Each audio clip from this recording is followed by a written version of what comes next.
C'était en octobre 2015. Un avion de l'US Air Force prenait pour cible par erreur l'hôpital de Kunduz en Afghanistan. Plus de 30 personnes étaient tuées dans l'attaque. Une bavure parmi d'autres dans un pays ravagé par des décennies de guerre. C'est dans ce contexte que la Cour pénale internationale a décidé l'ouverture d'une enquête à l'encontre de soldats américains.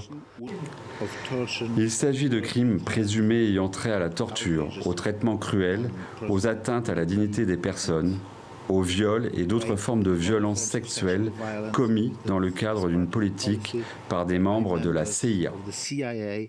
La réponse des États-Unis ne s'est pas fait attendre. Washington hausse le ton et annonce une série de sanctions économiques à l'encontre des responsables de la CPI. Nous ne pouvons pas rester les bras croisés pendant que nos gars sont menacés par un tribunal bidon. Restriction de visa pour les magistrats concernés et leurs familles, ou encore gel des avoirs aux États-Unis.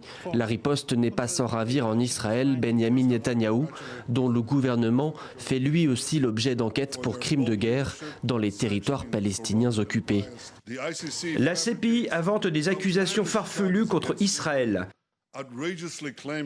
Elle affirme que les Juifs vivant sur leur patrie historique constituent un crime de guerre. C'est ridicule, honte à eux.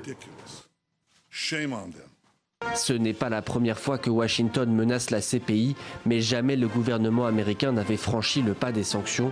Donald Trump accuse aussi la juridiction de servir des intérêts étrangers, notamment russes, et de porter atteinte à la souveraineté des États-Unis.